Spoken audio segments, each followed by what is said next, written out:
Et salut à tous, c'est Marc CS Pro de la Too Fun Gamers et nous sommes en compagnie aujourd'hui pour une nouvelle config PC à 900 €, à peu près, hein. Parce que là la config PC est plus exactement à 898 €, mais on va arrondir à 900 encore une fois. Voilà. Donc c'est une configuration polyvalente comme les deux dernières et donc on va tout de suite commencer par le processeur. Donc pour le processeur on va prendre un Intel Core i7 4770. Alors ça fait un grand pas par rapport à l'ancien et surtout par rapport au tout premier, parce que le Intel Core i7 4770K est le processeur on va dire le plus utilisé, je pense, par les gamers, tout simplement parce que ce processeur c'est ce qu'il y a de plus puissant. Enfin c'est pas ce qu'il y a de plus puissant chez Intel, mais c'est une gamme vraiment très puissante et très populaire et vraiment génial.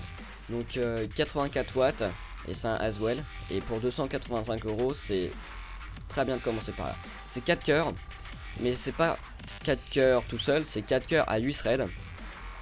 Donc faut savoir que les threads, c'est, à mon avis, je vous ferai une vidéo séparée pour vous expliquer ce que c'est, parce que je peux pas vous expliquer ça comme ça.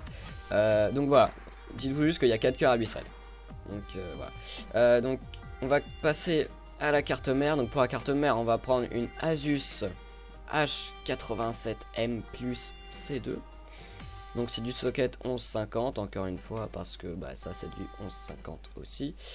Donc faut prendre le même socket, sinon vous allez avoir des problèmes. Donc c'est du micro ATX et alors pourquoi est-ce que je prends du micro ATX? Tout simplement parce que ça sert à rien de prendre mieux, hein. Et en plus là-dessus vous avez la place de faire tout ce que vous voulez, quoi. Donc voilà. Et puis encore une fois le même truc que Asus fait tout le temps, sauf que cette fois on peut gérer ses ventilos dans son boîtier. Donc c'est pratique avec ce logiciel. Voilà. Donc maintenant pour la RAM, on va prendre 8 Go de RAM à 1600 MHz, parce que ça sert à rien de prendre plus, et parce que c'est très bien 8 Go. Voilà. Pour la carte graphique, alors là là c'est vraiment côté gamer encore une fois, hein. Ces configs polyvalentes je les trouve vraiment trop gamer, mais bon c'est pas grave. Donc c'est une Sapphire Radeon R9 270X. C'est trop bien pour cette config, on va dire.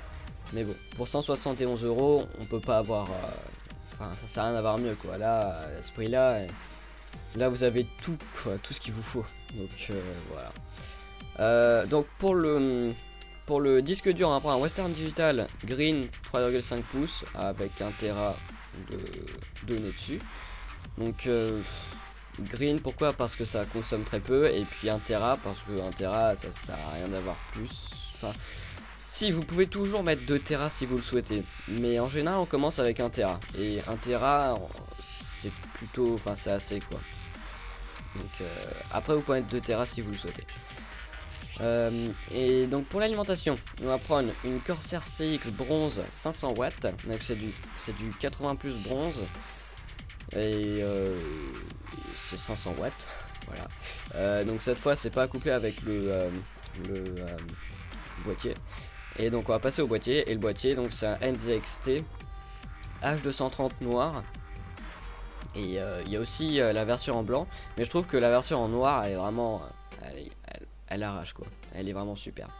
Donc pour 80 €, c'est super. C'est une moyenne tour, et ça supporte le micro ATX, l'ATX, le mini ITX.